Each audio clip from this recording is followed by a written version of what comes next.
Hi and welcome back to yet another video. This is the second episode of the story about the time when Naruto was trained by 3rd Uzukage when he activated a Kekkei Genkai that allowed him to control blue flames. After you've finished watching, please like, share, and subscribe to the channel. Let's get started. Naruto blinked in shock as the cave rumbled slightly. He heard Daisuke curse under his breath.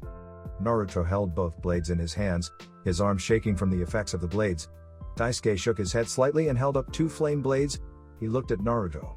Again called Daisuke, Naruto nodded and began to slide the blades home. Once they clicked home, his hands dropped to his sides and then they moved back up to their respective blades and pulled them out. He went through the motions of putting the blades away and redrawing them. Naruto found the exercise tedious and boring. But he didn't want to give in, although his body was beginning to ache, inside and outside. He slid the blades home again, only to hear a loud explosion closer this time. "What is that?" asked Naruto aloud. Daisuke got up from the floor and scowled at the door. "The defenses have been sent, yet they are getting closer than I imagined," said Daisuke with a scowl. "Is someone here?" asked Naruto, fear shaking in his voice. Perhaps the village had deemed him missing nin, or they wanted to force him home. The thought of being prematurely separated from his grandfather caused a bubble of anger and fear shot through his veins. "Yes, but I don't know if they are friend or foe," said Daisuke. Naruto slid the blades home once again and moved towards his grandfather. "But surely they must be friends they got in," said Naruto innocently. Daisuke looked at him with a scowl. "I suppose you are correct, but what if they are not? You are not skilled enough to wield those blades, you would kill yourself." "You brought no weapons with you," said Daisuke. He saw the downtrodden look enter Naruto's silver eyes. Daisuke sighed and patted Naruto on the head. "I am sorry, Naruto, but I will not lie. From my small battle I had with you, the only thing that saved your life was that space-time ninjutsu, and showing me your flames," said Daisuke. Naruto scowled. "Am I that bad?" asked Naruto with a soft voice. Daisuke sighed. "No doubt you have potential. But there are some choice words I would have with your teachers," said Daisuke. Naruto quickly defended Iruka, to which Daisuke smiled and commented that one teacher out of a complete school would not placate him. "How about I space/time them away?" asked Naruto. Daisuke sighed. "You could, but if you left, you take the flames." Daisuke started, but Naruto finished with a pained whisper. "And you will leave?" Naruto said sadly.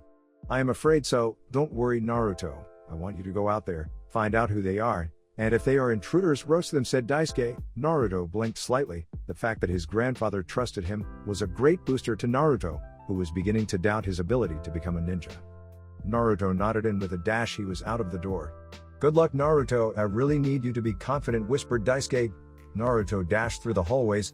He followed the noise of high-pitched squeals and the following explosions. Naruto took a deep breath, and whilst running, he jumped with his 2 feet extended outward. He smiled in happiness as a man ran in front of him. His eyes were not paying attention to his surroundings, so when Naruto slammed his boots into the tall man's surprised face, Naruto cheered slightly. Naruto felt his body seemingly move on autopilot, charging a small amount of chakra to his foot. He forced the large man into the wall. A deep grunt echoed through the hallway. Naruto was forced backwards due to the fact he used too much chakra. He spun gracefully and landed on the points of his toes, flattening his foot like an elegant dancer. Anko spun as she heard a grunt and watched as a person flew off of Ibiki, forcing him into a wall. Said wall cracked from the pressure. She spun a kunai in her hand and with a dash she appeared in front of the crouched Ibiki. Her hand moved in a blur and the kunai left her slim fingers and flew with purpose. Naruto blinked as the kunai flew straight, aimed for the center of his head. Time seemed to slow. Naruto felt his heartbeat thump through his head. The kunai would end him. He had so much to live for now. He had a family. Sure, they were dead, gone, passed on into wherever you go when you die. But Naruto knew them. He was gaining the skills to protect his living precious ones. Iruka, the old man. They needed him. They had become his world. He would be strong for them. The thought of his life ending because of a kunai thrown by someone preventing him from growing. Anger, pain, fire, air, it all moved through his body like molten steel. He felt his body shiver. The kunai seemed to shimmer slightly. Naruto squinted. His eyes seemed to be making everything blurry, then it would suddenly snap to super sharpness. Naruto was there. He had done it. And sure, it was at the end, when nothing matters anymore. But he would die knowing he was able to reach the calm, the part of him that was the perfect balance of all of his abilities. The world flashed into super sharpness once more, and a part of Naruto wondered what was taking so long. But he saw the woman's confused face as she stared at him. The confusion, curiosity, fear. They were all clear on her sharp face. The world seemed to shift once more and the kunai seemed to be cutting through the air. Naruto could see the air pulse slightly around the kunai as it sliced through. He pulled on the yellow lightning. Space/time ninjutsu. Gramps said that is what the yellow lightning was. Can I do it? Can I move me fast enough? Naruto thought to himself. He pulled on the yellow lightning. The power coursed around him, coating his body. The world shimmered once more. He watched the kunai like a hawk would watch its prey. It was slicing through the air towards him. Everything seemed to start to move faster. Slowly picking up the pace, Naruto panicked. The lightning moved around him, crackling in the air agitatedly. He closed his eyes, picturing the room, any room in the base. But as he heard the muted sound become louder, and the women calling out the word no, he knew he was not skilled enough to use space/time on the fly. He would die here. But the impossible happened. Naruto opened his eyes and watched with a wide mouth as the kunai sailed through his head. There was no pain, nothing. It was like he wasn't even stood there. The kunai just lazily passed through him and flew down the hallway before slowly sliding to the ground. The loud scrape caused everyone to jump. Naruto felt his body shiver, and in a gasp of breath he collapsed onto his knees, his hands shaking as his palms hit the floor to stop him from falling forward onto his face. His head was pounding. There was a high-pitched squeal that pierced through his skull. His eyes were aching. The lightning still crackled agitatedly around him. He looked up in fear as the man wiped some of the blood that had slid down his face, a vicious smirk on his face. "You're a good kid. A lot of potential," said Ibiki with a smirk. Naruto watched as his vision blanked briefly. "He is going to collapse," Ibiki said Anko with a whisper. Ibiki's smirk grew wider. "What do you expect?" He activated said Ibiki. But as Naruto's eyes slid closed, all he heard was a rumble through his own head. He awoke to a silver room. The room itself seemed to pulse and move as if it were alive. He watched as a black circle appeared in the center of the room on the floor, and with a loud boom it pulsed. The force struck Naruto. He stumbled slightly but held his ground. As the center pulsed, it seemed to send out black rings. Naruto felt something pull on his mind, and as the room began to dim, he felt thoroughly confused. Anko shook the boy awake. She smiled slightly at the boy's state. His mouth was wide open. His eyes were scrunched closed in confusion. His red hair was splayed out on the white silk of the bed. She sighed as she shook him once more, and his eyes flew open in surprise. Anko gasped slightly. His eyes had changed again. She watched as Naruto calmed his breathing and his eyes morphed back to his piercing silver. She watched as Naruto suddenly locked his body down, and he glared at her hard. "Who are you?" growled Naruto. Anko lifted her fringe slightly, showing her headband.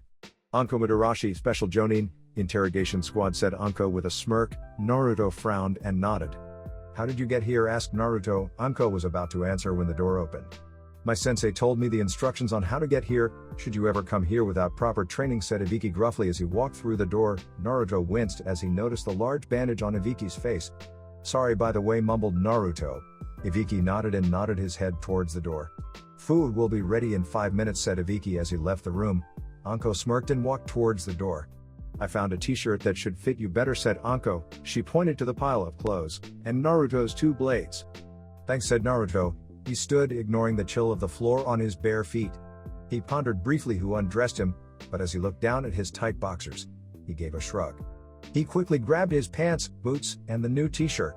Throwing on his 2 belts, he grabbed the final article of clothing. His new t-shirt. It was black and zip-up. The material was strange. It had rigidness about it, yet when his fingers touched the material, it was unusually soft considering the look of the material. The t-shirt itself had short sleeves. "So it's like a zip-up vest," Naruto thought with confusion. Shrugging, he pulled on the tight-fitting t-shirt and zipped it up. He smiled as he looked in the mirror. He had grown taller slightly. His face shape was different. He realized he had never actually looked at himself properly in the mirror. His jaw was now straight, compared to his round face. He had lost a lot of the fat around his face, making him look slightly older than he used to. His eyes were smaller than previous. Overall, Naruto could now see the resemblance to the 4th Hokage. Naruto was also pleased with the hair color change. The blood red seemed to suit him, and his silver eyes just reminded him of his grandfather, causing Naruto to grin. He looked at his hair and frowned slightly as he realized something belatedly. His hair was beginning to spike again, except only 2 pieces. His hair was spiking slightly at the top, giving him miniature horns out of hair.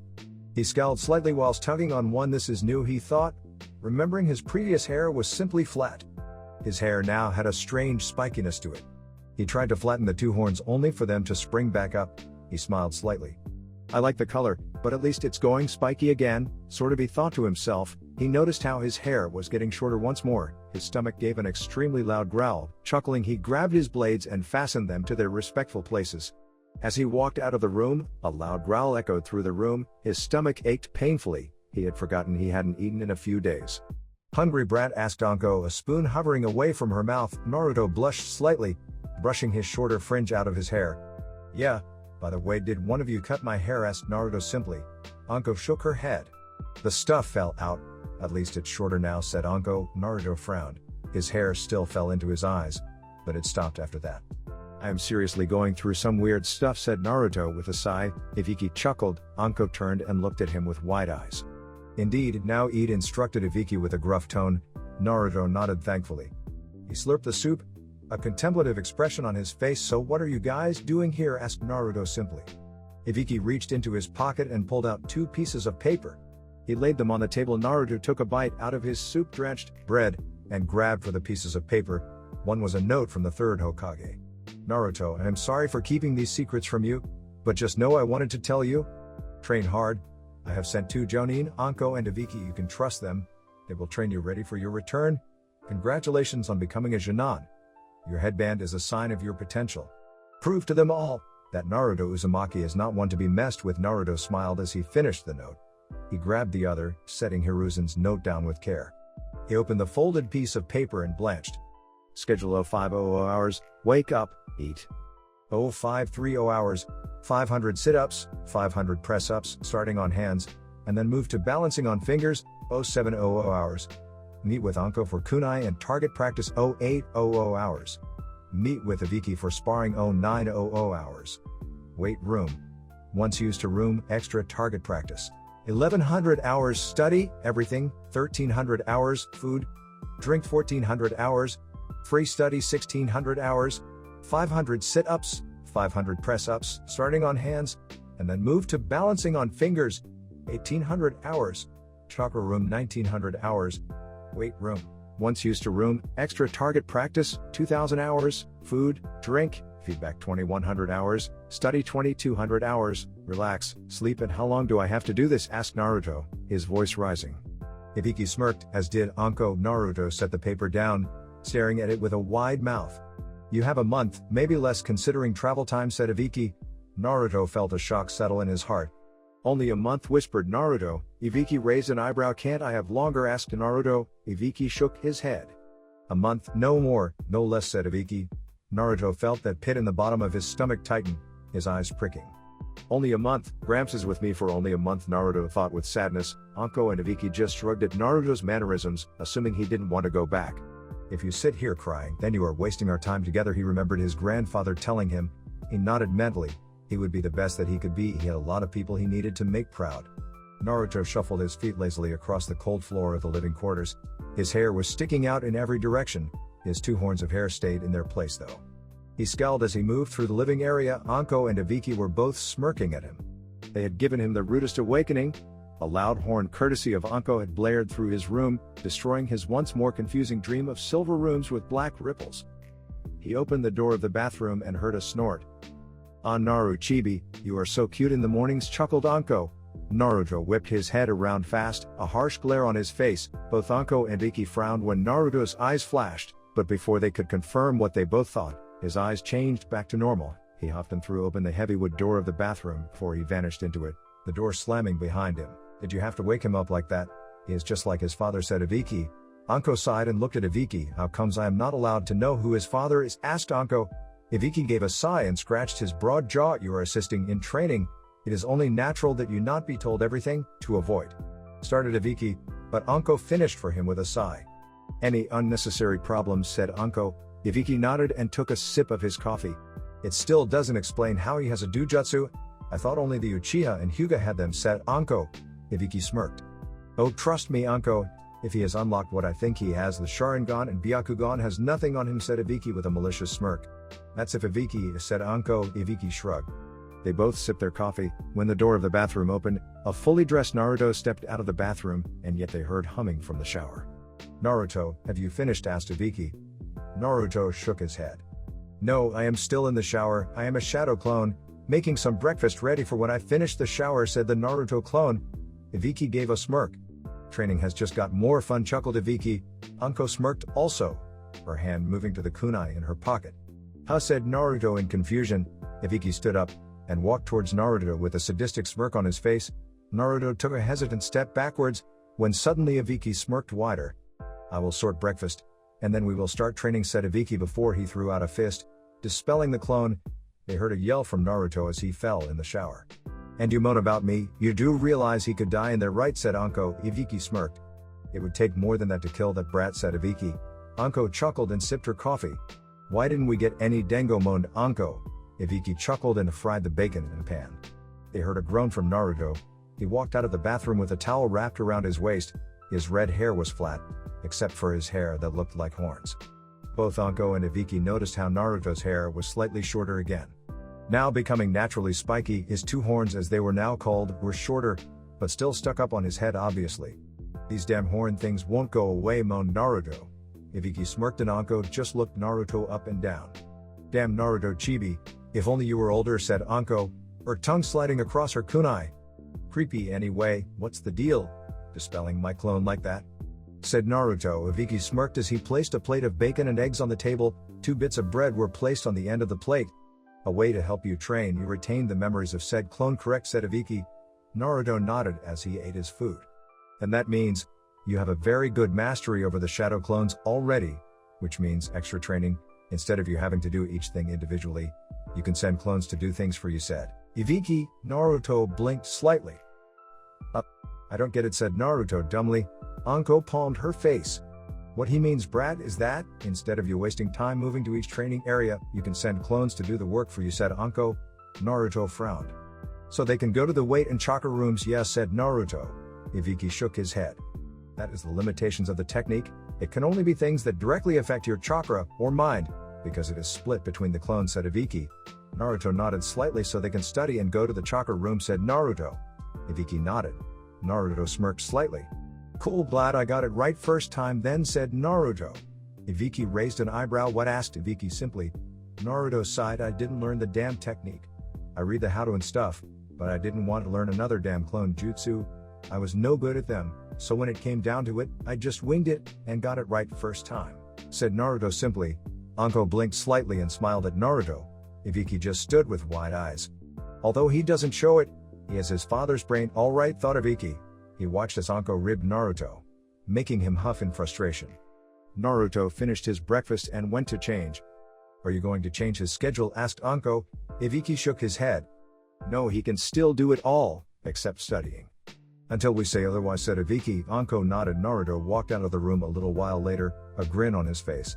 What's got you so happy, brat, said Anko. Naruto shrugged. Never been trained before, this is exciting, said Naruto. Anko and Ibiki threw each other a quick glance, anger flashing in their eyes, before Anko smirked at Naruto. Let's see if you are saying that tomorrow, said Anko. Before Naruto could inquire, Ibiki's looming figure stepped in front of Naruto. Naruto tried to not be intimidated by Ibiki, but the man's looming figure and imposing glare made Naruto shiver.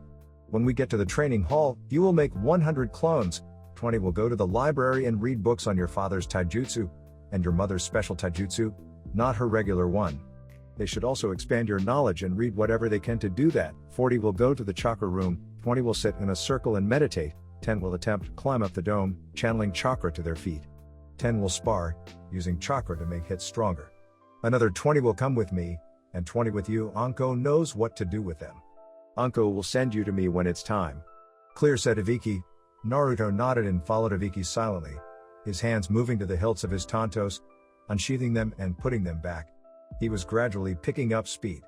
Naruto watched as Ibiki opened the door to another large dome.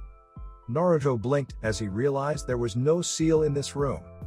No seal in this room, strange, said Naruto. Anko scowled. I thought it was impossible. See, activated seal, said Anko. Naruto shrugged. They just look like weird circles that glow a specific color, said Naruto. Anko sighed. You just love being good at something, don't you, said Anko. Naruto smiled genuinely. Really? I am good, said Naruto softly. Anko patted him on the head. You sure are, said Anko kindly, before she coughed and clipped him upside the head. Enough of the mushy stuff, make us some damn clones, said Anko with a laugh. Naruto sighed and his fingers moved into the cross seal. Anko and Ibiki nodded with smiles as the exact number of clones appeared in a cloud of smoke. Alright guys, you know what to do. Go, yelled Naruto. The clones all saluted and went noisily to their rightful places. Naruto huffed slightly. Ibiki nodded and moved towards the door, 20 clones following loyally. Good luck, said Ibiki briefly. Naruto smiled and saluted, as did the remaining clones. The door closed, and as he turned to talk to Anko, he shivered at the look in her eyes.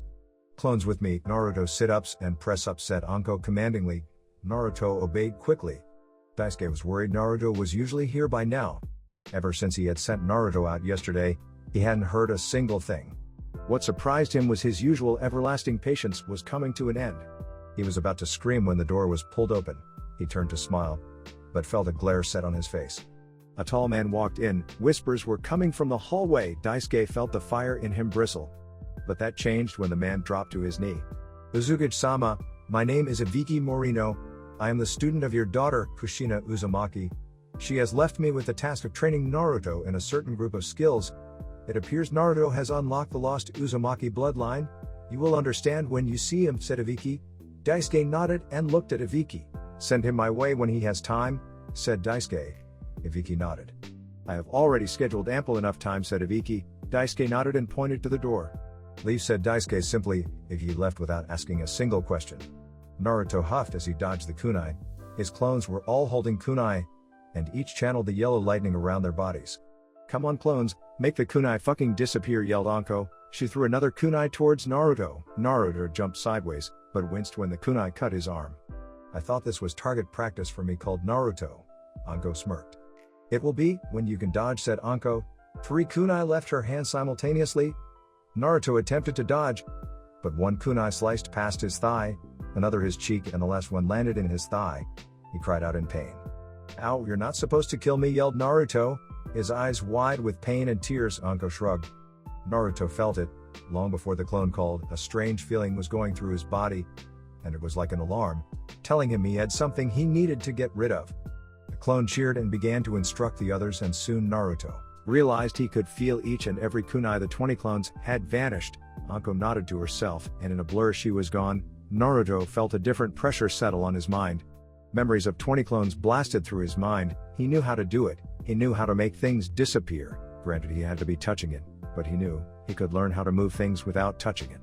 Anko smirked as she stared at Naruto, kunai flipping in her hand. I'm going to throw 10 kunai at you. You have to dodge them all. For every one you don't, I throw the same number until you dodge them all, then I will throw another 10. You must make them disappear without touching them, said Anko. Naruto felt his eyes widen. His hand still gripped around the kunai in his leg. What, whispered Naruto. Anko ignored him and carried on.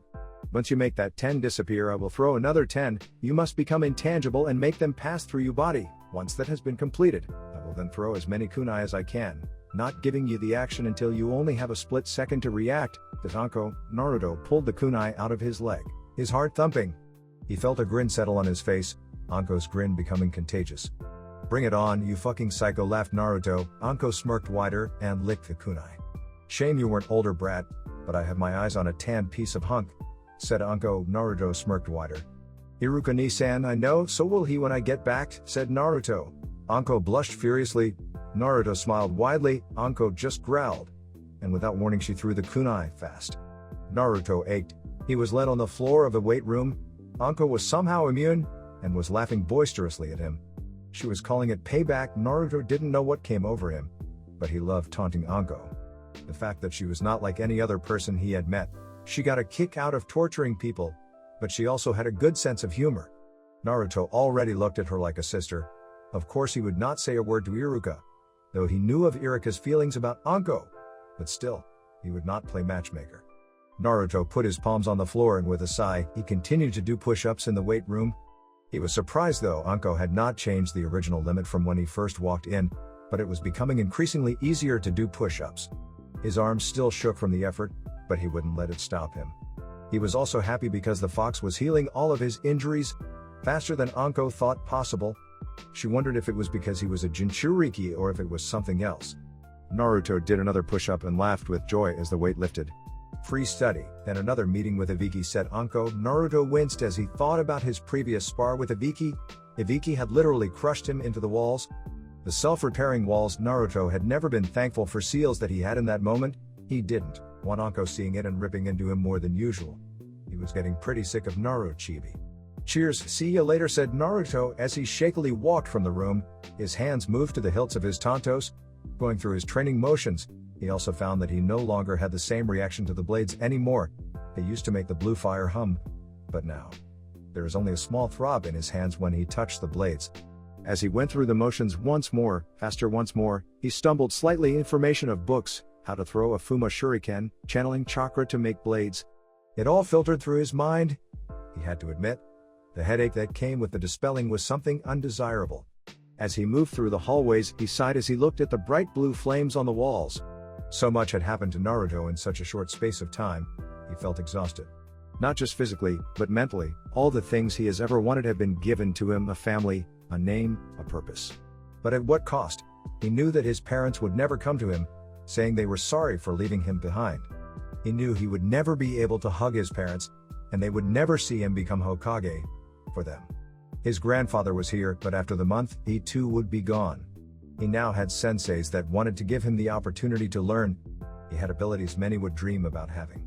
But Naruto really needed some normalcy, so when he walked into the large dome, where he would train with his grandfather, he smiled at his Gramps' happy face. "Hey Naruto," said Daisuke happily. He was happy to see Naruto, unharmed and happy, though Daisuke saw the sadness hidden behind the eyes. Daisuke gave Naruto the once-over and, the words of Ibiki flew through his head. He has unlocked the lost Uzumaki bloodline. You will understand when you see him, echo through Daisuke's head. "I like your hair," said Daisuke simply. Naruto scowled with a pout and pulled on one of his horns. "I am getting used to it. I'm glad it seems to have stopped falling out, and it's spiky again. Not as much as my old hair, but enough to look good," said Naruto with a smile.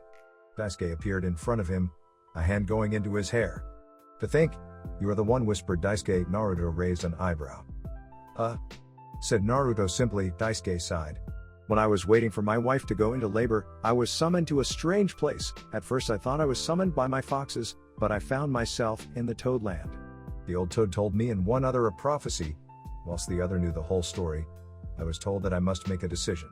When the time comes, let her go. Don't be selfish." At first I wondered what he was talking about. He told me that for every decision there is a possible future. The old toad could see into each universe, and he told me that every time the chosen one was denied power that resides in his blood, the power of the Sage of Six Paths, the creator of all ninjutsu, and the beast that resides in your stomach.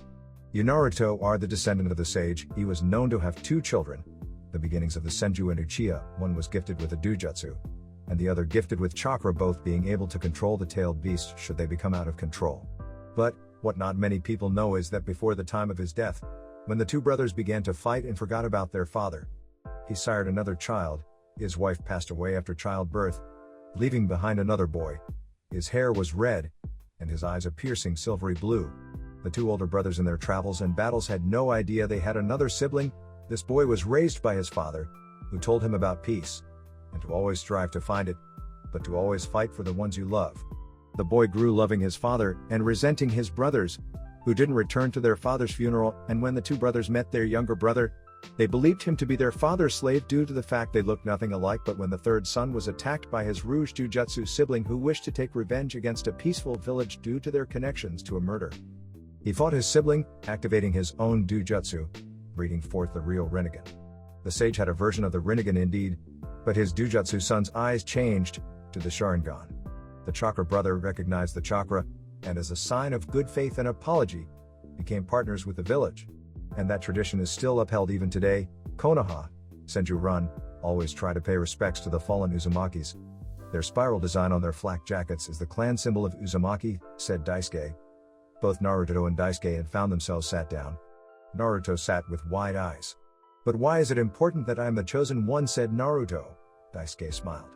"You have the blood of an Uzumaki, the third child. But also because of your father, you also have the blood of a Senju running through your body. You are the embodiment of the Sage of Six Paths.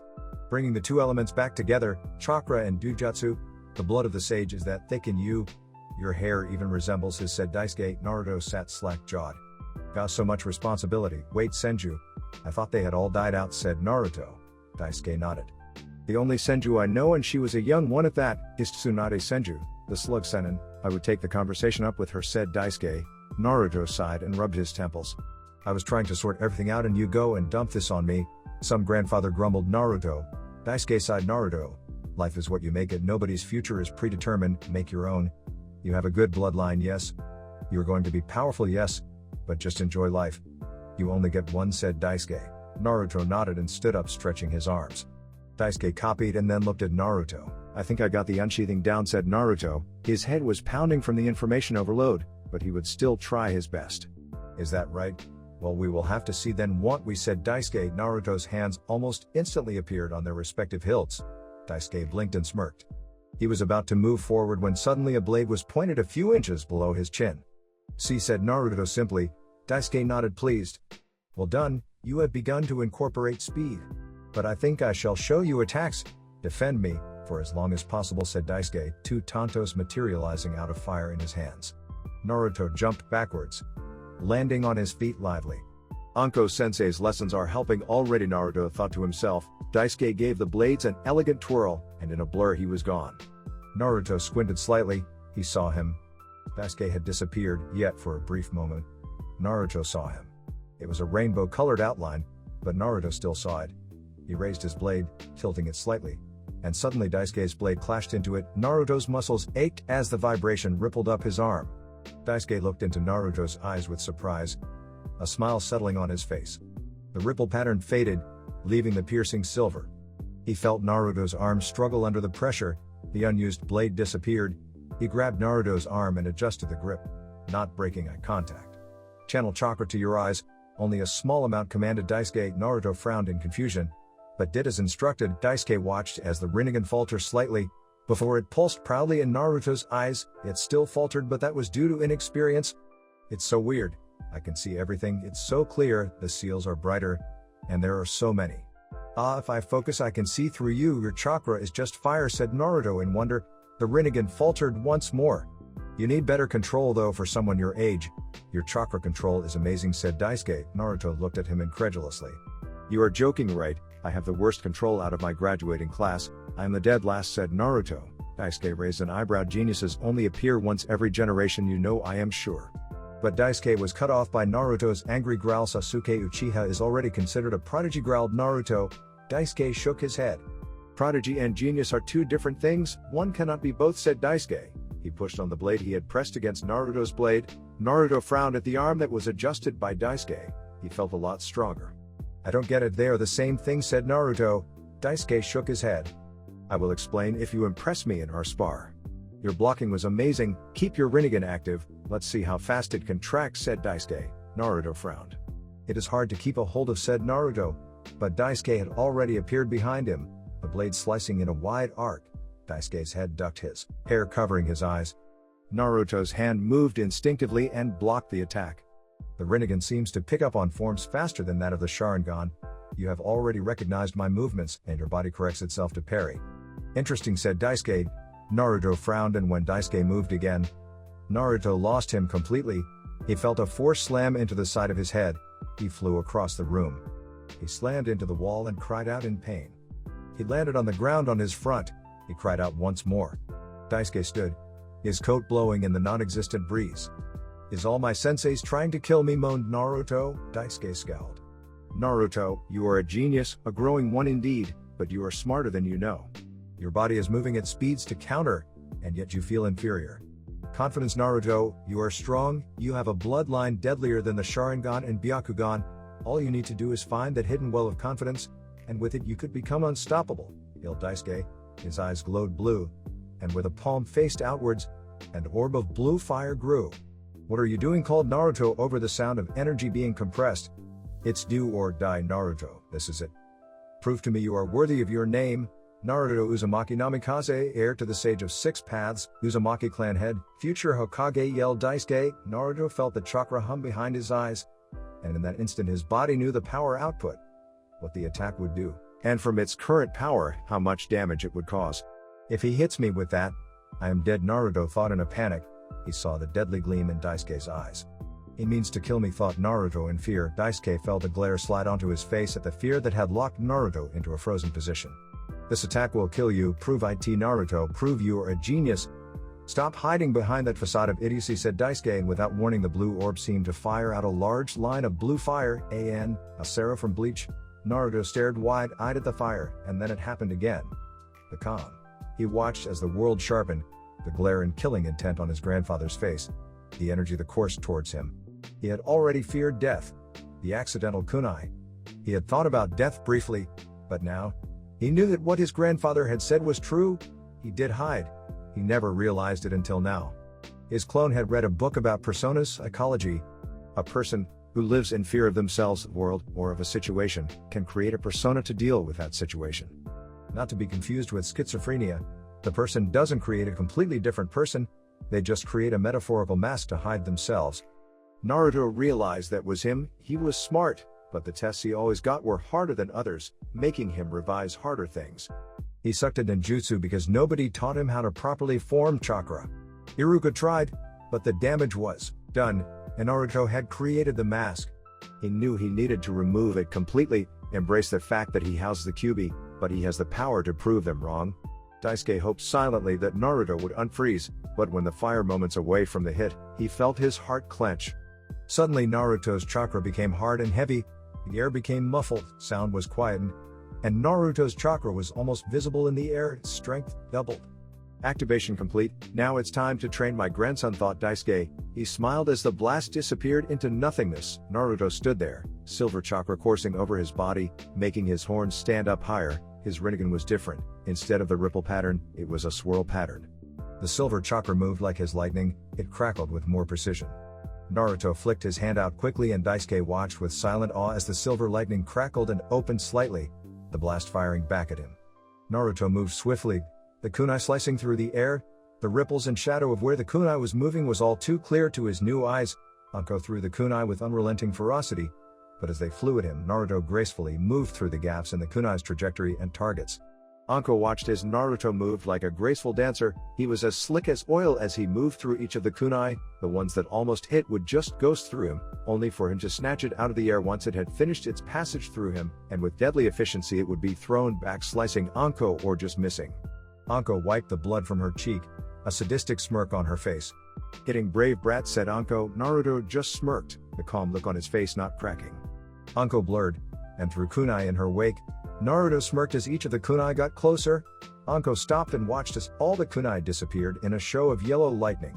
Anko smirked slightly, before it changed to silent horror. Naruto thrust out his hands, and the kunai all appeared in a ring around him. He smirked. "Brave indeed," said Naruto. And the kunai flew forward. Anko ducked low to the floor and smirked as the reversed kunai sailed over the top of her head. "But still not good enough," laughed Anko. Naruto turned his head to her, a wide smirk on his face. Anko hit a shiver. Naruto and Ibiki had become close over the 3 weeks that they had been training. Naruto had asked about his mother, and Ibiki gladly offered any information. They were like brothers. Anko knew of Ibiki's past and why he would latch onto Naruto, but it is what influence that Naruto took from Ibiki that made her shiver. Naruto had a sadistic side, of course his wouldn't compare to that of Ibiki or herself, but he had no qualms about trying to chop off a finger for information. Naruto pointed his finger up, Anko followed, and what she saw made her freeze. "One move, Anko-chan, and I will skewer you like a pincushion," said Naruto. Spinning above Anko's head were 6 bright blue see-through katanas. "Summon swords, you are getting good with that fire, brat," said Anko. Naruto smiled kindly. "Thanks," said Naruto simply. The swords disappeared, the flames consuming the blades. "Who is training you in that, 'cause it sure ain't me or Ibiki?" asked Anko. Naruto shrugged. "Taught myself," said Naruto, his swirled Rinnegan fading back to his silver eyes, which were beginning to get flecks of blue back into them. His hair was now kept slightly short, his fringe stopping just before his eyes, a few spikes going over his eyes. The back was slightly spiky, giving him a bedhead look. His 2 horns of hair still stood up proudly. His whiskers were still on his cheeks, and his face had become more boyish. He had grown taller over the 3 weeks, and due to all the weight training, his body was a healthy muscle, lither than usual. "Bullshit," said Anko with a slight snarl. Naruto shrugged. "Believe what you will," Anko said. Naruto. He stood still, his eyes watching Anko's every movement. Naruto had to admit, he loved the way she moved. Sinuously like a snake, her eyes narrowed on him. She was like a cobra ready to strike.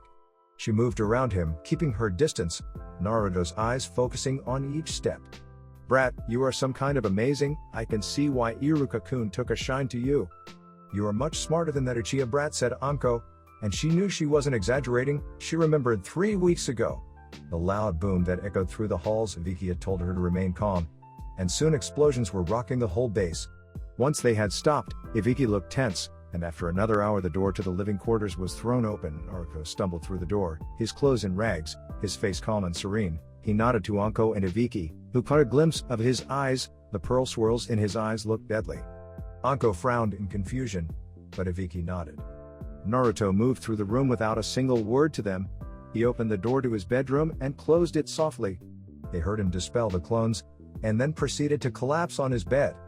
And the Naruto that woke up was completely different. He was still all smiles and kindness, but when it came to battle, his smile would disappear, leaving a calm and serene aura. He soaked all information up like a sponge. He was dedicated to his training, and Anko could see he would become Hokage. It was in his blood. Thanks, but I believe we need to return to target practice, said Naruto. Anko nodded, and with an almost invisible leap upwards, he heard the whistle of the kunai before he saw it.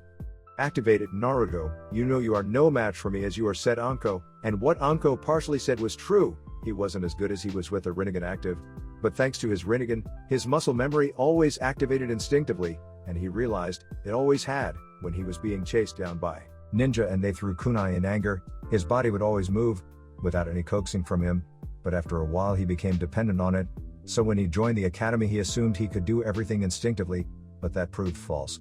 He grasped all the work, but his mind didn't process any information for him to understand, a glitch in the seal his mother created. Naruto knew he couldn't blame the seal completely. He had become overconfident. After all the times of dodging Anbu, he believed he was untouchable. So when he had the wake-up call from his grandfather, he had admitted to himself that he needed to change, to stop hiding. The information overload was almost instantaneous. All the information he had learned had suddenly clicked. He remembered lessons, the ones where he got home and forgot instantly. Chakra, he knew how it moved, how it worked. Speed, he knew how to move to give the best form. Strength, he knew how to chakra charge limbs. He had read books upon books when he was in the academy, trying to be the best in the class, but he was never able to put the words into action. So he chose to be dumb, and stay that way. Now, he felt elated that information he had learned through hours of reading had become beneficial. Is that right, said Naruto. He blurred. And Anko blinked as each of the kunai missed their target. Hitting faster, a brat, said Anko. Naruto shrugged. You forget we are in the weight room, said Naruto, and Anko felt her eyes widen slightly. The brat is right, he isn't at full speed, Anko thought. She watched as he simply sidestepped another set of kunai she had thrown. That was 10, Anko Ne-chan, said Naruto. She smirked slightly. The cut on her cheek throbbed. Then you know what to do next, said Anko. Naruto smirked, and with a blur they were both moving. Naruto and Anko continued for a couple of hours, both throwing kunai and insults at each other. Anko had to admit the brat had become like a little brother to her. He was an easy person to be with, especially now. With his calm and serene attitude, he was also intelligent enough to hold an interesting conversation. Anko sighed as she flipped the last kunai in her hand. Naruto stood with a smirk on his face. He had activated his Rinnegan when things got dicey, so now he stared at her with those strange swirly eyes. Final kunai, how about a game, said Naruto. A smile on his face, Anko smirked widely. First one to get a scratch does the washing up, said Anko. Naruto nodded and Anko wasted no time in moving. She dashed quickly, running around the room, trying to briefly avoid his eyes. But every time she went to move forward, he would turn and face her. I can see you, Anko, said Naruto. Anko gave a quick snarl. Overconfidence, bordering Uchiha, said Anko simply. She watched as Naruto's smirking face seemed to disappear, leaving nothing but a calm countenance. He looked at her with a bored look, as if he had the ability to crush her in an instant.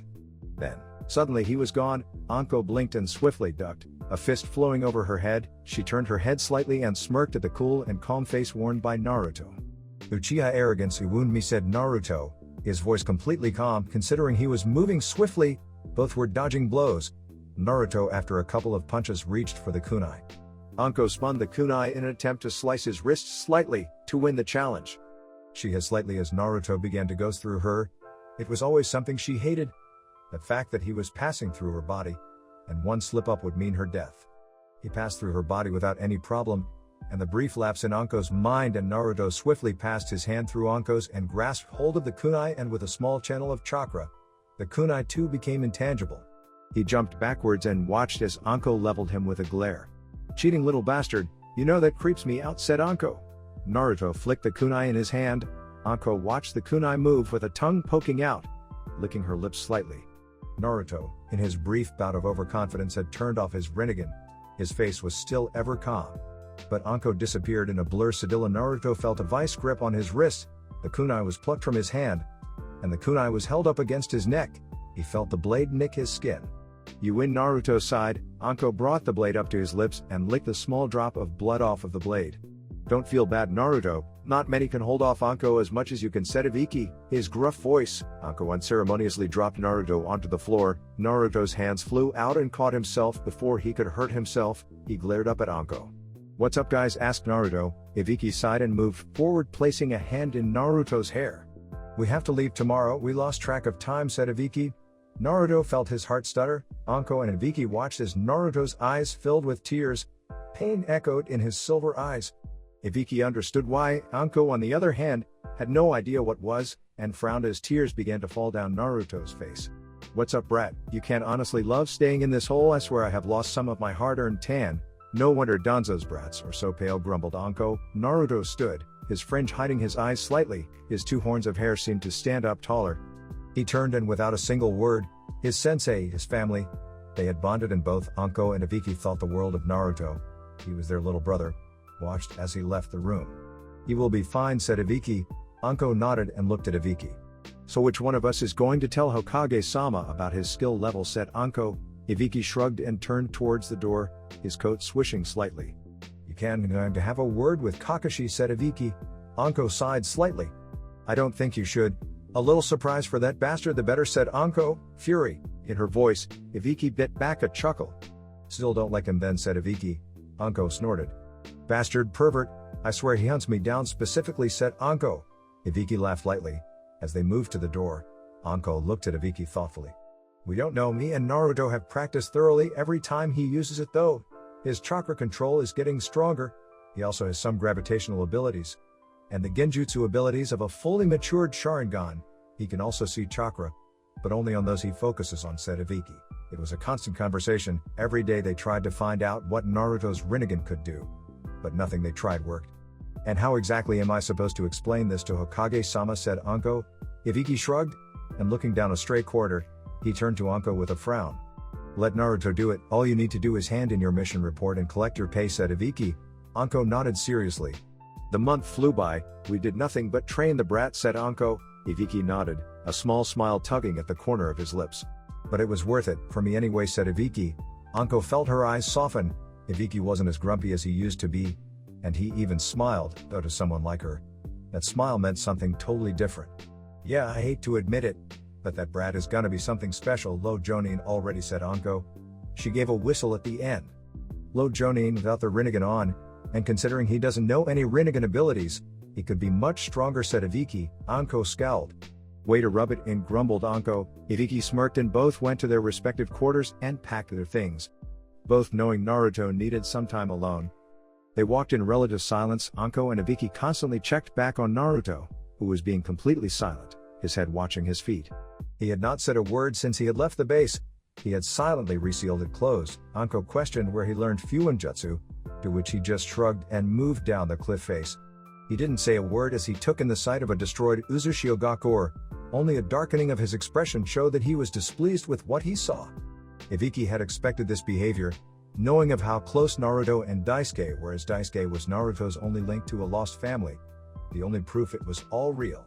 And for that to end due to time restraints, it was painful, especially from someone who had never had a proper family. Anko just assumed Naruto feared the village, though she suspected there was something at the base that made Naruto want to stay. But she knew she couldn't ask what, it would just set Naruto off.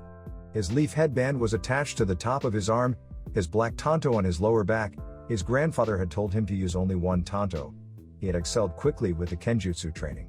His black tight-fitting zip-up t-shirt, his dark pants tucked into his brown knee-high boots, the small knee guards at the tops. Everything was form-fitting, giving Naruto a very sleek look. He had also grown exceptionally taller. He was informed by Daisuke that he was also very tall when he was younger. Naruto looked up at the sky and sighed. His parting with his grandfather had been a sad one. He had spent the whole time crying. But his grandfather also shed a few tears. He had given Naruto advice, and stuff Naruto was told to tell Hiruzen Sarutobi. Naruto had blubbered, and Daisuke had hugged him tightly, saying he didn't mind, that he was able to finally pass on, see his late wife and daughter, and hopefully meet his son-in-law. Naruto heard a cough and he looked up to see Anko and Ibiki staring forward intently. Anko's hand flicked to her kunai pouch. Ibiki was just tense. If it isn't Anko Madarashi, Snake Mistress and Ibiki Morino came a chuckle then appeared from all around them. A man with jet black hair walked in front of them.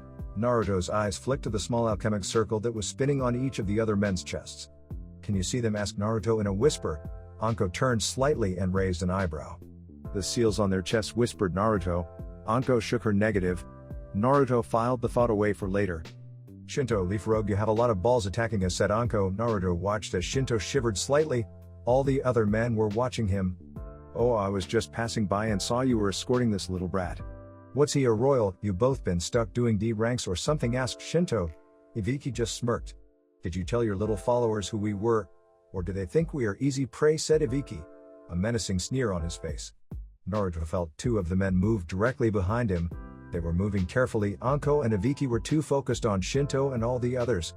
Never fear death. Don't be afraid to take life, Naruto. People will not do the same for you, came a whisper of one of his grandfather's lessons.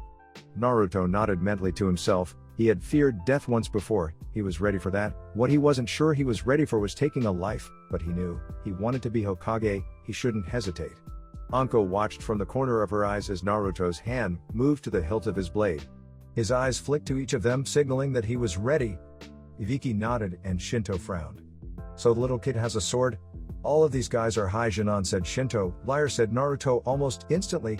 Shinto raised an eyebrow, and everyone paused and looked at him.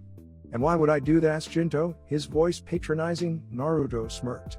They each have a chakra seal, which only allows them to use up to Chunin chakra. They are unlocked by a single seal, which is connected to your right hand, said Naruto. He could see the alchemic circle on Shinto's hand. It seemed to be the only one that was static. Shinto blinked, and as he got a good look at Naruto, he felt a smile form on his face. Uzumaki, hey Ibiki, is this? But before Shinto could question, Ibiki interrupted. What if it is? Barked Ibiki. Shinto gave a hearty laugh. And that means, you and Anko-chan here have to die. And I get the ultimate of ransom prize of the leaf, said Shinto, a nasty sneer on his face. He gave a nod. And the other men flew into action.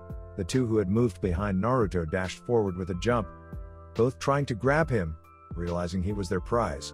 But as soon as they got into grabbing distance, both blinked in shock as they fell right through him. Naruto pulled the blade from its scabbard and in a deadly arc, severed the backs of the men's necks. The blood spurted out viciously, and it had pooled beneath the men, whose once light-filled eyes had dimmed, showing only darkness. Naruto blinked, the warm liquid hit his face. Their eyes, the loss of life, the crushing knowledge that he had killed someone. He had mentally prepared for this, but the force of which it hit him, it was crushing. Ibiki and Anko took a quick peek at Naruto and both cursed under their breath. Naruto had frozen, and two people lay dead at his feet. They both moved swiftly, hoping to reach Naruto first, but two of the enemy had managed to wrap their arms around him, and with a cloud of smoke they were gone. Where have you taken him? Growled Anko. Shinto smirked and walked backwards, his hands in his pockets. Someplace safe, and Uzumaki creating our seals. We will rise to power, all right. See you around, said Shinto with a smirk as he too disappeared in a cloud of smoke. Fuck me, yelled Anko in anger. Ibiki just scowled and looked at the two dead bodies. The first kill is always the hardest, said Ibiki. Anko's glare softened. She sighed and rubbed a hand through her hair, a scowl on her face. They masked their chakra. Must have been a sensor ninja, said Anko. Ibiki nodded. They must have been far enough to mask them, and for us not to sense it, said Ibiki. Anko sighed and knelt down next to the fallen man. She turned one over, smirking at the effectiveness of the cut. She peeled open his shirt and scowled. A single seal array was on his chest. The little fucker was right. He could see these, Ibiki said. Anko. Ibiki nodded and went to the other man. The trait of the Rinnegan, I suppose, said Ibiki simply. Anko nodded and caught his eye flick to the trees, and Anko gave a brief nod. The leaves rustled slightly, and Anko moved with a blur, kunai leaving her delicate fingers. They heard a brief cry and Ibiki landed on the man trying to run away. Ibiki stood on the man's hand, crushing it viciously. Don't get ahead of yourself, me and Ibiki her are just going to ask some questions, whispered Anko into the man's ear. The man winced as he felt a kunai pierce his back. Naruto blinked as he found himself in a cell. A group of men were toasting in front of his cell. "Hey, let me out," yelled Naruto.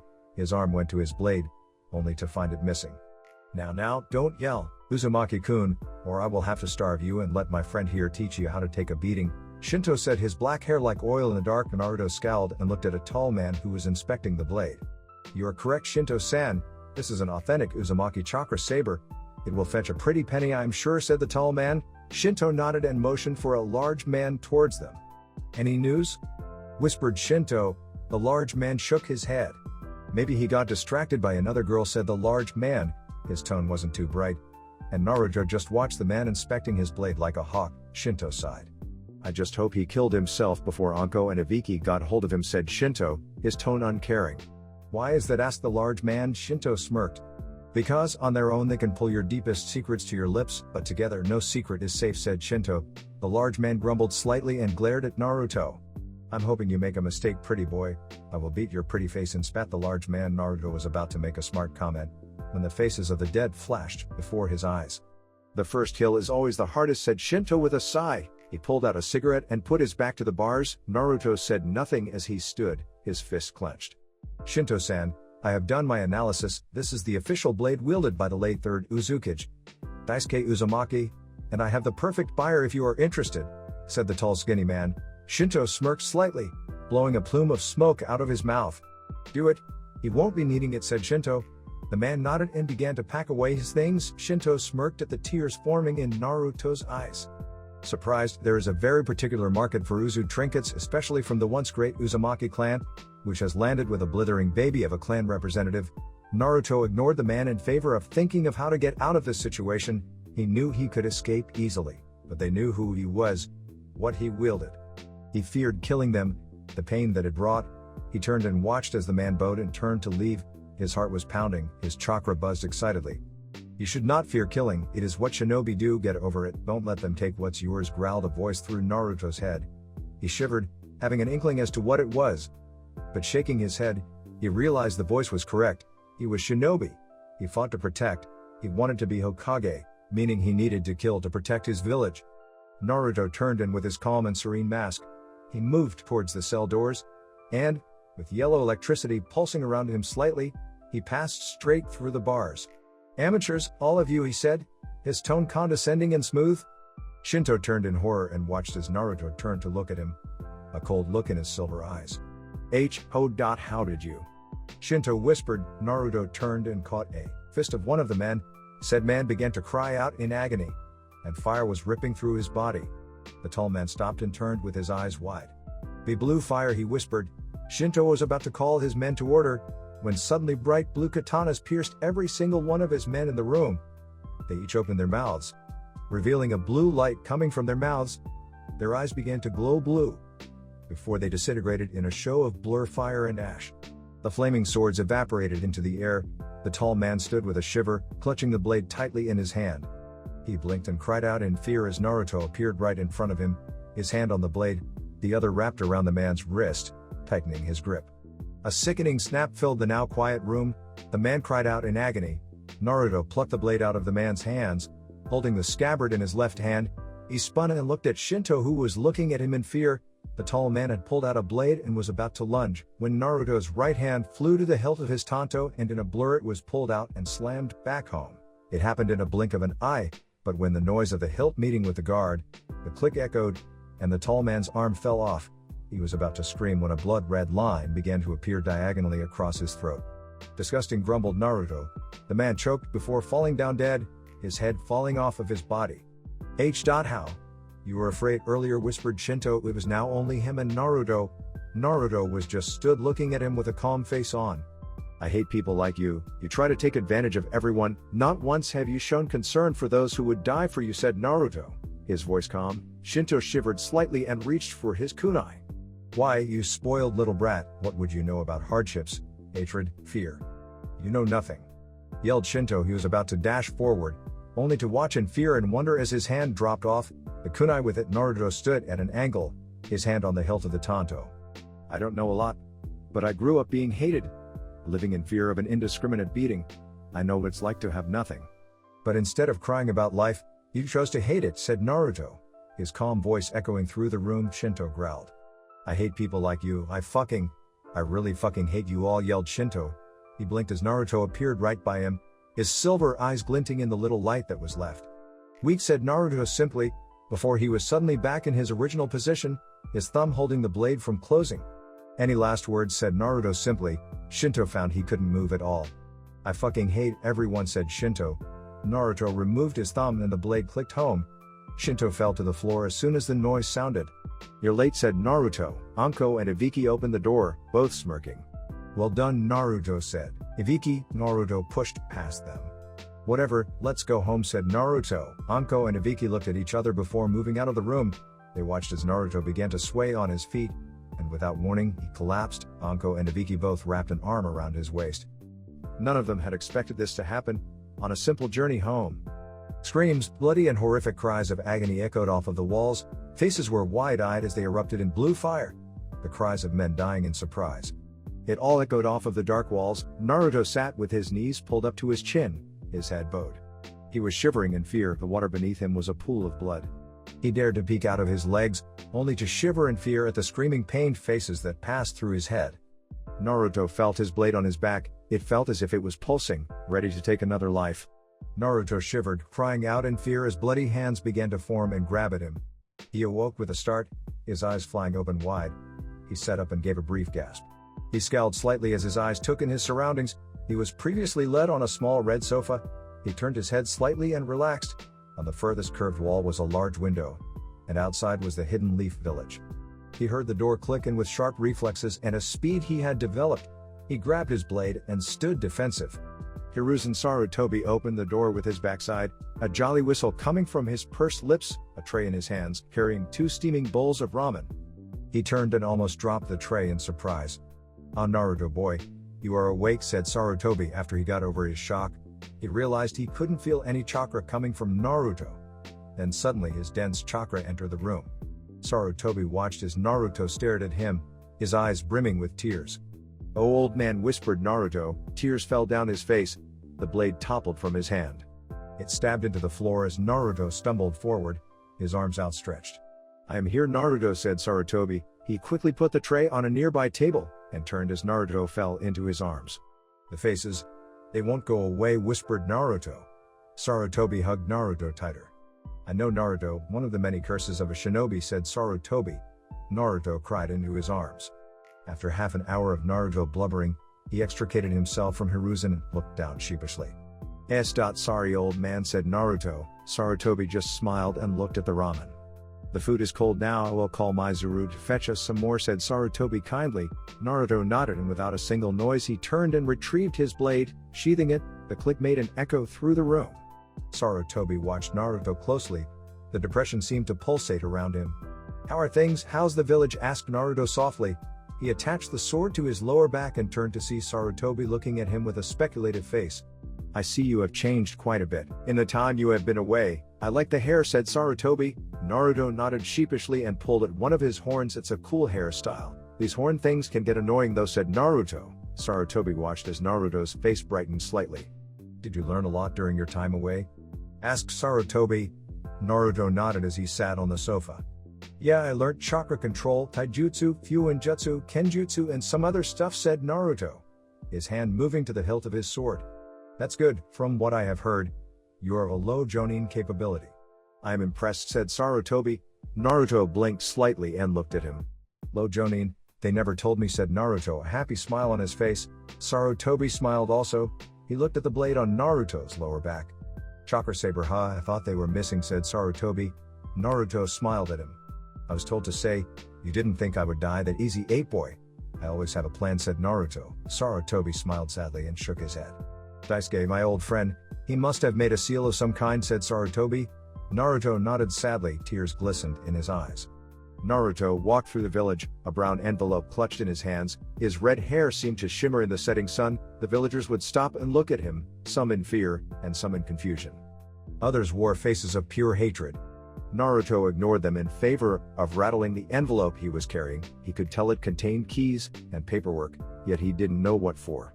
As he rounded the corner, he looked up at his apartment with a smile, which soon turned to horror. What was once a large, empty apartment complex, one containing his home, was a black charred mess. His particular apartment was just a black cavern. Blood-red graffiti lined the walls, words, "Thing Demon.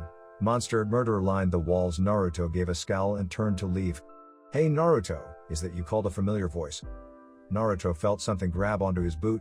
He looked down and saw a small white dog look up at him with his tongue hanging out. Naruto raised an eyebrow as Kiba and a very feral woman came walking up to him. "Kiba?" asked Naruto. Kiba stopped in front of him. He was panting slightly and looking at Naruto with a familiar smile. "It is you. I had my doubts considering you have changed, but your smell has hardly changed at all," said Kiba happily. Naruto noticed the feral woman watching him closely. Naruto smiled slightly, raised his hand to his hair, fussing with it slightly. He found he couldn't smile much more than his small smile. "Hey Kiba, how was your month training period?" asked Naruto, his tone kind. Kiba raised an eyebrow, whilst the feral woman watched him even closer, her eyes darting to his hair then to his face. "Got good, though this woman here wouldn't leave me alone about training. I trained like every weekend. It was a killer.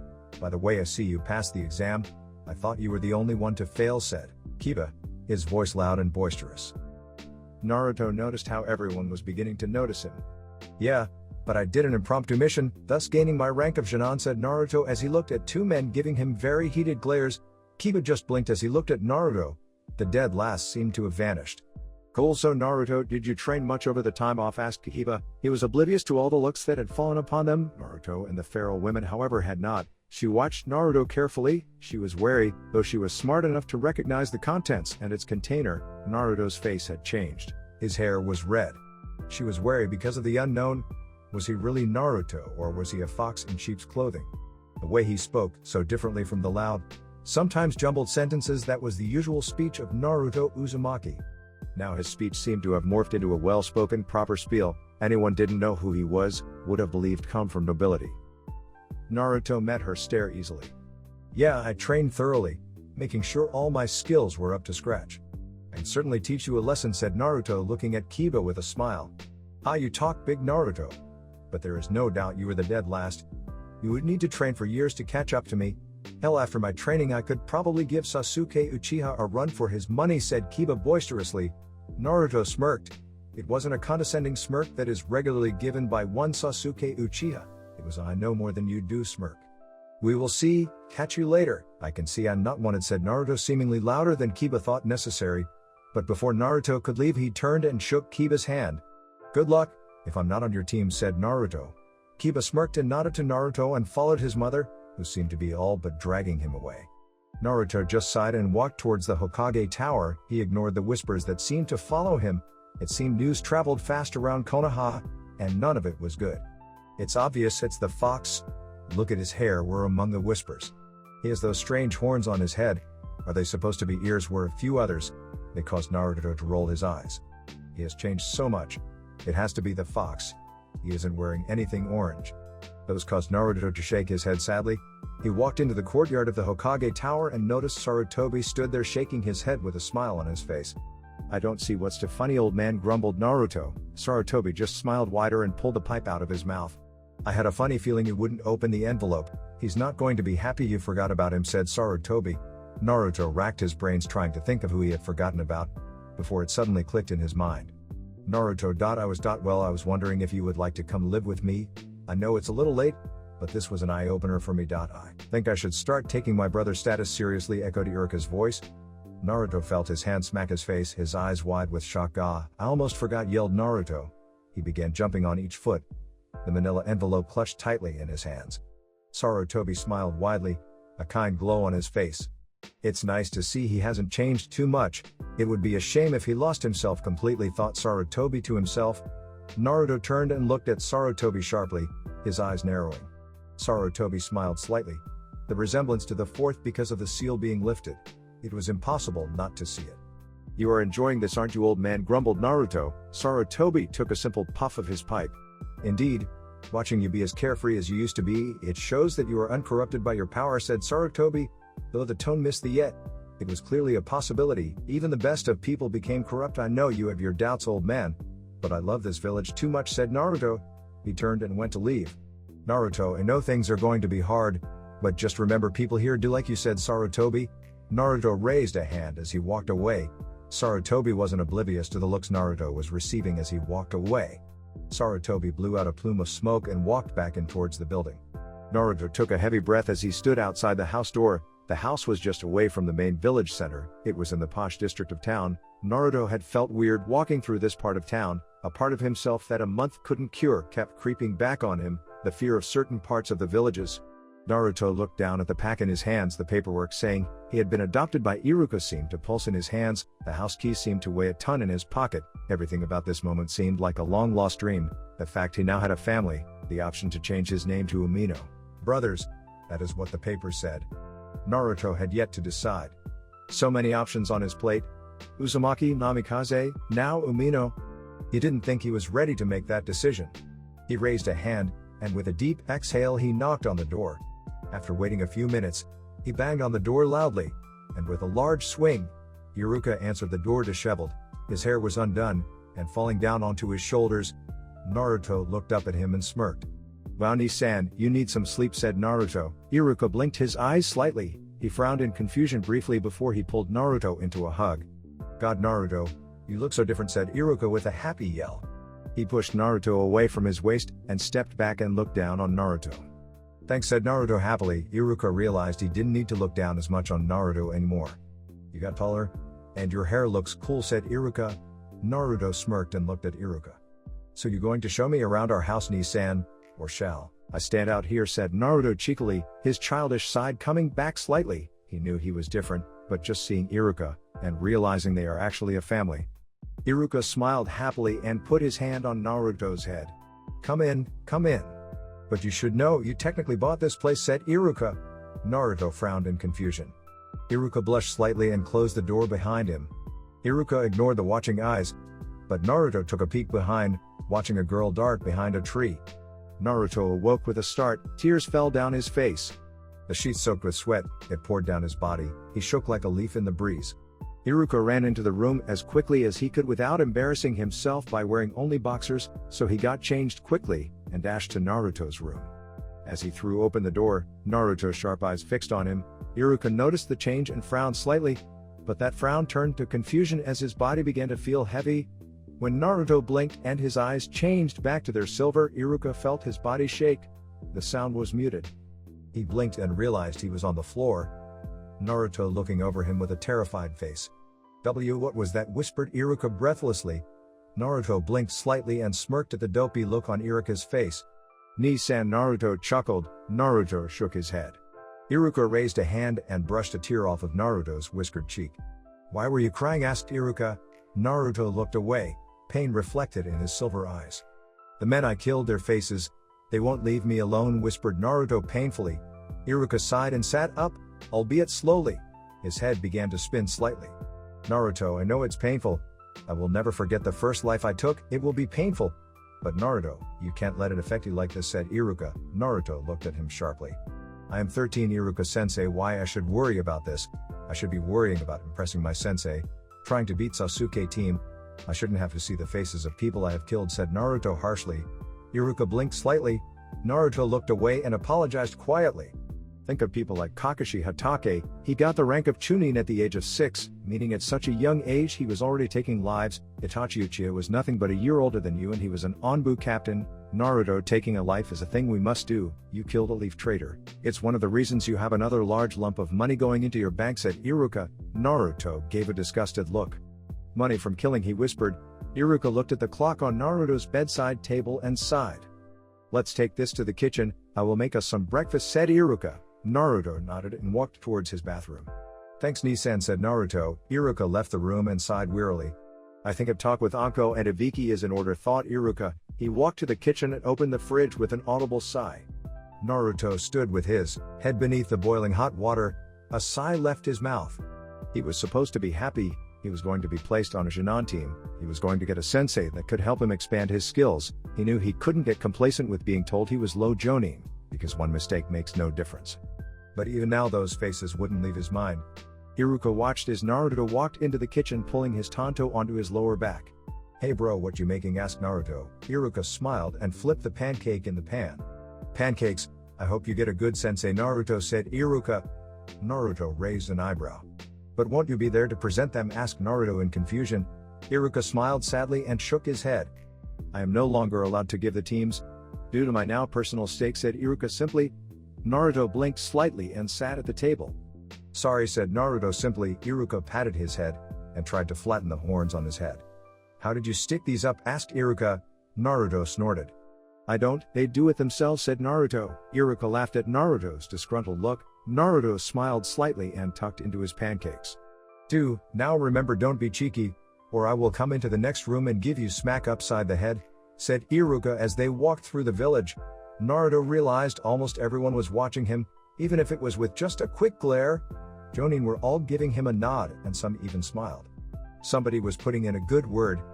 A pair of civilians stepped in front of him and Iruka. So it looks like the so-called monster has embraced his evil. Why isn't he dead yet, Iruka? Said the biggest man. Naruto glared hotly. And look, he finally has a backbone. Unlike the other shrimp that used to shrivel in fear, like a little bitch, the fourth was stupid for leaving us with this burden. But the man was cut off by an extreme killer intent sent right at him. In a red blur, Naruto was upon him, his fist cocked back. Iruka blinked as he realized he would not be able to make it in time. Naruto had moved faster than he thought possible without chakra.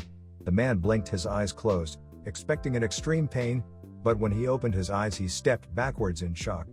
Naruto turned his glare to the arm holding him away. He followed the arm up. A single lazy eye stared at him. Naruto snarled slightly, indignation on his face. He was suddenly forced backwards. The Jonin looked at him lazily as he slid backwards past Iruka, his boots kicking up dirt and dust. Naruto snarled in fury and slammed his fist into the floor. A large crack stretched out from his fist. The ground shook slightly. Mama, we all need to calm down, said the masked Jonin. Naruto stood up and glared hotly, his Rinnegan flashing briefly. The Jonin blinked in confusion before returning to the lazy look that was plastered on the eye shown.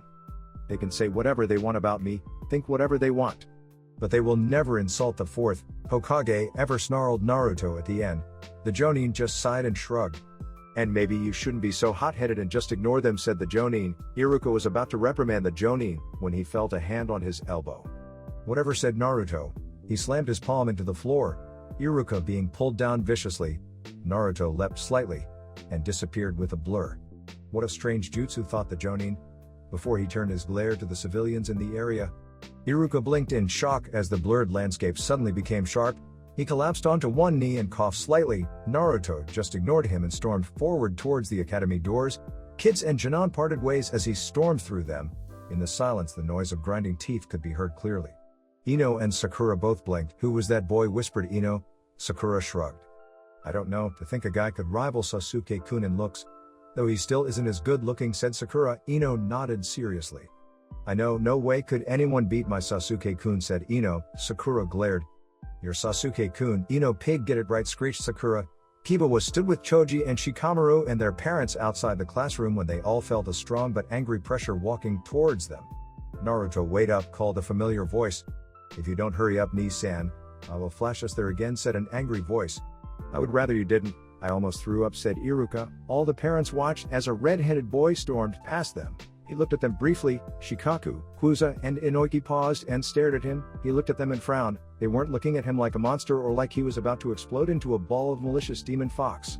They all looked sad, like they had remembered something they missed dearly, which was exactly on track. Minato and Kushina, was the thought echoed through each of their heads. Naruto shook his head as he stalked past them and walked through the classroom door. I don't know what to think of him anymore, said Sume. Inoki, Shikaku, and Kuza all raised an eyebrow. It's obvious who he looks like, though, said Inoki, before he was cut off with a cough. He looked at Shikaku, who was motioning with his eyes to the kids. Shamaru was looking at them all with a confused frown. Choji was just eating his chips, staring intently at Akamaru. Kiba just glared at Choji. But all the adults knew they were listening. Go inside the class, kids. Good luck, said Kuza. All the kids put up resistance but moved into the class. Naruto looked at the slowly filling class. He turned and briefly looked out of the window. And Naruto-kun, came a light whisper. Naruto turned his head back to the class to see a girl with deep blue hair. Her skin fair stood in front of him. Naruto looked at her timid face, blush adorning her cheeks. Her eyes were looking away. Naruto felt a small smile grace his lips. Hey, he said softly. She gave a small eep before bowing slightly due to the fact that not many people were present. she clearly felt less embarrassed. She gave a dramatic bow and almost bumped her head on the chair closest to her. "See, congratulations on passing. I am happy to see you passed," she rushed at the end. Naruto smiled slightly, a blush on his cheeks.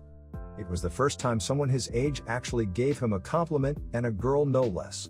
"Thank you very much," said Naruto. The girl smiled, though her face was bright red, her head snapped up and she smiled brightly at him. "No, thank you," she whispered. She turned sharply about to walk off, when she felt someone grab hold of her arm. "Why don't you can sit next to me if you want," Naruto said bashfully. Hinata felt her vision swim, but she took a steadying breath and nodded her head slightly. I would like that," she whispered. She sat next to Naruto and pushed her two fingers together. A blush stuck onto her face. Naruto blushed lightly at the content look on her face. He turned and looked out of the window. "Whoever he is, it seems Hinata is moving in already. Who would have thought that shy little mouse would have the courage to talk to him," whispered a nameless girl. Ino and Sakura looked at the boy closely. His mouth and cheeks were covered by his hand, a blush tinting his cheeks. "Who is he? I have never seen a hairstyle like that before," whispered Sakura. Ino scowled slightly. I wonder how long it takes to make those horns. I don't like a guy who spends more time in the bathroom than me," said Ino. Sakura snorted. "It would take another girl to beat your score, Miss Piggy," said Sakura. Ino scowled and looked at the red-headed mystery. "I dare you to go ask him his name, forehead," said Ino. But before Sakura could comment, an unnamed Chunin stormed into the room, a frown on his face. "Everyone sit down," he yelled, his voice commanding. Everybody within the room who wasn't already seated sat down instantly. Sensei, where is Iruka-sensei?" asked a boy with black hair. The Chunin sighed and rubbed a hand through his hair. "Iruka-sensei has a brother within the class, therefore he is not allowed to present the team," said the Chunin. Naruto smiled slightly behind his hand. Hinata whispered a congratulations, to which he turned and smiled brightly at her. She seemed stunned slightly before she blushed and looked at her hands, a happy smile on her face. "Anyway, as you all know, you are all now Jinan, a complete class pass. Very rare indeed," said the Chunin before the class erupted into questions. "Although Naruto Baka failed," said Sakura loudly. Naruto watched as the quiet girl's eyes darkened and glared at Sakura. "Naruto Uzumaki saved the village by stopping Mizuki from stealing the scroll of sealing from the Hokage," said the Chunin. He was about to continue when a voice piped up. "He can also control blue fire," said Sasuke Uchiha. A glare settled on the front of the room. "Yes, well, more so. Each one of you had a month to train. Now you are going to be given your Jinan teams and Jonin sensei. These people will be your best friends, your confidants, and your backup whenever needed. Treat your team like a family, and one day, you could possibly become like the legendary Sennin, if you also listen to the instructions of your sensei," said the Chunin. The class began to talk until the Chunin called for silence. Team 1 Yomiko Izuki Hiryu Maizuri and Hidushi Shinryu called the Chunin. Each one stood up as their name was called, then they moved to sit next to each other. Naruto shut off until his name was called. Team 7 Naruto Uzumaki. As Naruto stood up, Sakura once again decided to speak in his place. "He hasn't shown up yet," Sensei called. Sakura. The Chunin sighed and looked at Naruto at the back of class. "Then why is he stood up now?" said the Chunin, and almost instantly everyone turned their heads. Sakura and Ino and most of the girls in the class looked absolutely shocked. Kiba just shrugged his shoulders. Shikamaru looked at Naruto closely, trying to find similarities to anybody he has seen. Sasuke glared at Naruto hotly, only for Naruto to ignore him completely. Many others just threw him disgusted and curious looks. Anyway, as I was saying, Team 7 is Naruto Uzumaki Sasuke Uchiha. Sasuke stood still glaring at Naruto. Both Ino and Sakura were silently praying to be on the team, knowing that being surrounded by two good-looking boys would make their popularity skyrocket. "And Sakura Haruno," he called before Sakura stood up and cheered. Ino just slammed her head into the table. Naruto just groaned slightly. "And your sensei is Kakashi Hatake," said the Chunin. Naruto perked at this, knowing a Hatake had one of the Uzu chakra sabers. Naruto watched as the dark-haired girl was saddened when she heard her team. Naruto patted her shoulder and offered a smile, which she returned full blush. Naruto sat and waited, his future beginning today. That's it for this video. I hope you all enjoyed the video. Don't forget to like the video, subscribe to the channel, and follow me on my other social media accounts. Anime God here, and I'm signing off.